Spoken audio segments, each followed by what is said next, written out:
Hi, I'm James Shillinglaw aboard the absolutely beautiful Silver Nova, the brand new ship from Silversea Cruises.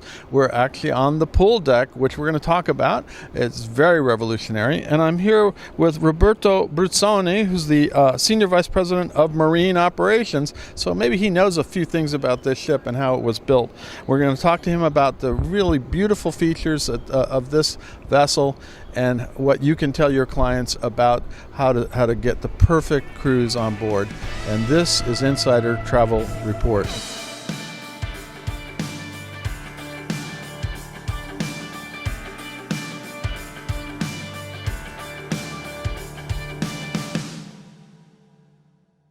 Roberto, first of all, it's great to be here. It's a little hot. We're actually on the pool deck, but this is just so different, this pool deck, and it's part of this asymmetrical design.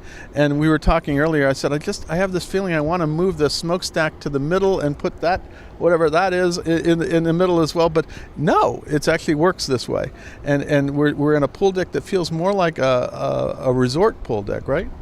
Yeah, exactly, James. So what we wanted to achieve when we were thinking about Silver Nova 3-4 years ago, it was something that was unheard and never done before. So we really tried to set the bar extremely high and define targets that were never reached before in the industry.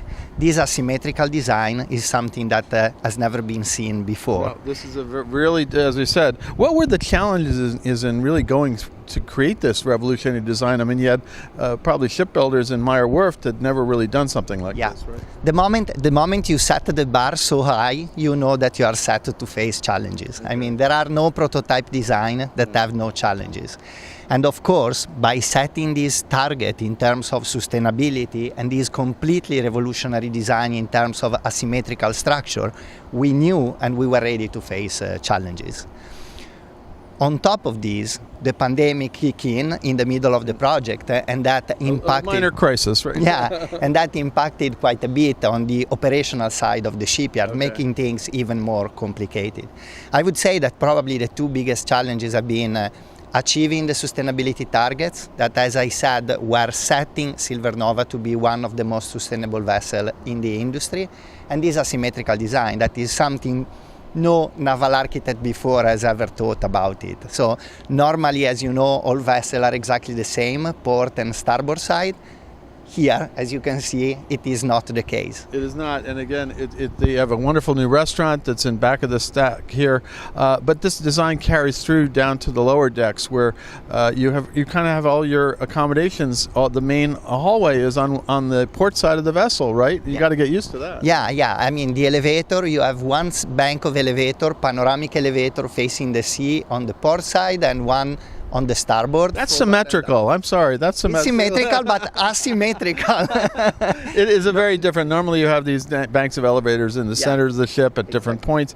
And then, of course, when you get the public areas, it's creating a lot more space, a lot more light, a lot more windows. You know, in the atrium area is just amazing, which you really can see. It is creating a whole different feel down there. Absolutely. I think what you can feel is the destination inside a vessel, which is something that I've never seen before. I've never experienced myself before. I've been involved in a huge number of new builds in my previous career, but I've never seen something like that. I think in every space you are inside, you can really feel the destination and feel embedded in the outside panorama, as you can see also here. This is not too shabby up here. It's really beautiful. I feel like we got to get done with this interview. I'm going to be lying on one of these pairs and try to do some swimming in the swimming pool. Now, let's talk about sustainability.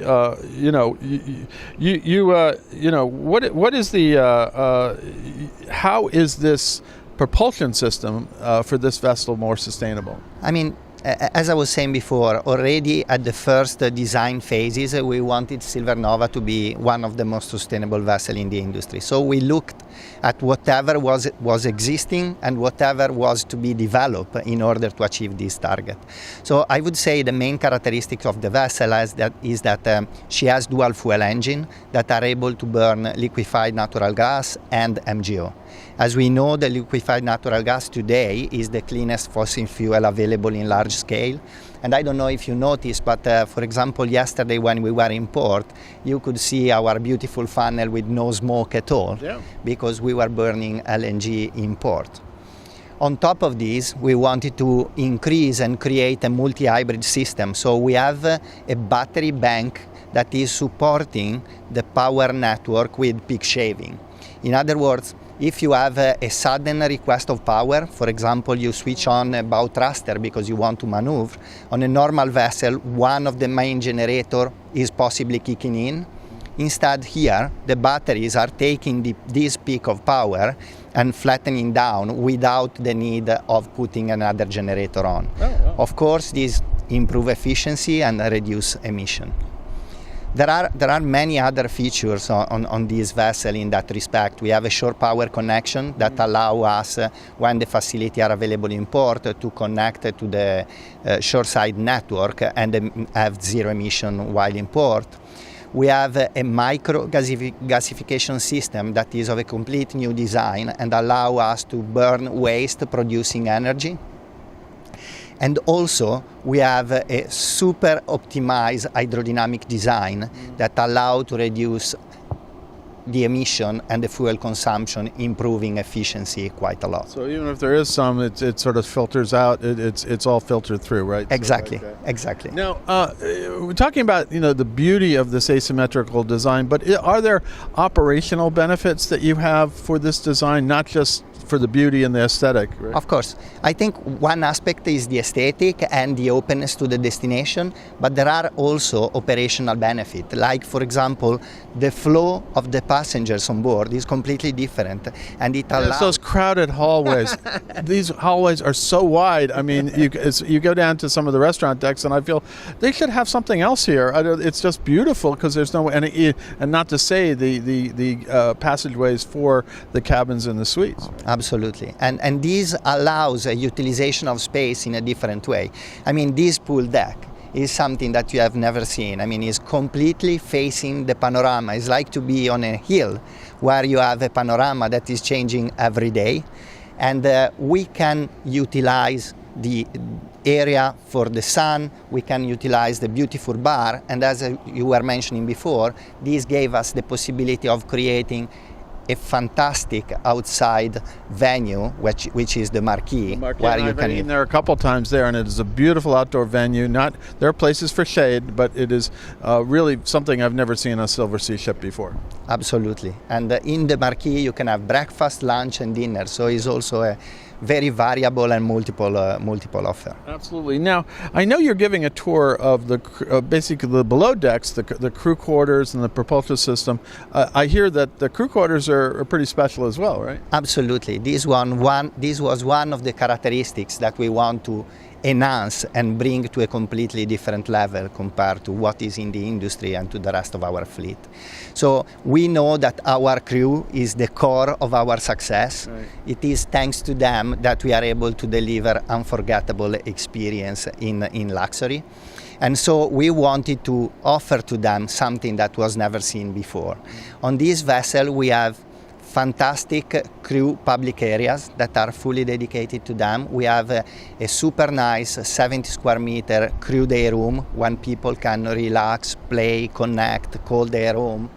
We have the cave that is a fantastic crew bar and a super nice outside area where they can enjoy and relax on the sun.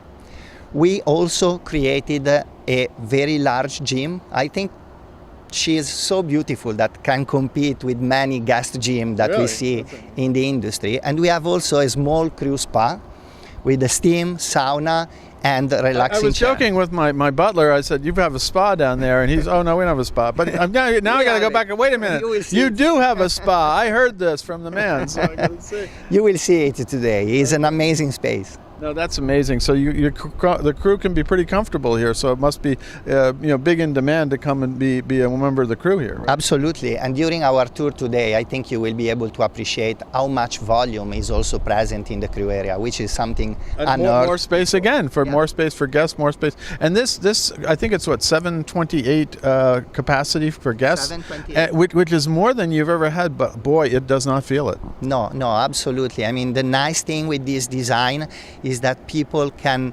feel each single space. They find their own corner, and you don't notice the increased capacity. Absolutely. Now, you have a lot of existing Silversea customers. You have your Venetian Society. Do you think they'll be happy with this design? I know this is in part you're trying to appeal to a new customer, someone who really maybe is more of a resort customer, but do you think both sets of customers are going to be happy with it? I think at the end of the day... They better be, right? I think at the end of the day, both sets of passenger will be happy because, as we were saying before, you are on board, but you can really feel the destination and be embedded in the country and the space where you are. Destination for us is our top priority, and we want our guests to experience what it is outside there.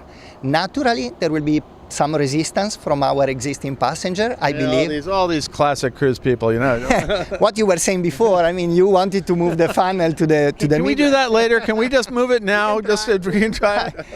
I think it will be a different way of experiencing the vessel, but I believe naturally in 2-3 months from here, everyone will really appreciate the benefit. Then you got a second one coming out next year, right? Absolutely. Yeah. A sister vessel that we are very keen to deliver and really looking forward to it. Now, we go out to about 123,000 travel advisors, U.S. and Canadian, in the market. Anything else you want to tell them about the benefits of this design, the way you're operating, and also the fact that this is, so far, your most sustainable vessel? Absolutely. I think we are on a very unique vessel. I think sustainability is one of our top priority, and we managed to deliver one of the most sustainable vessels in the industry.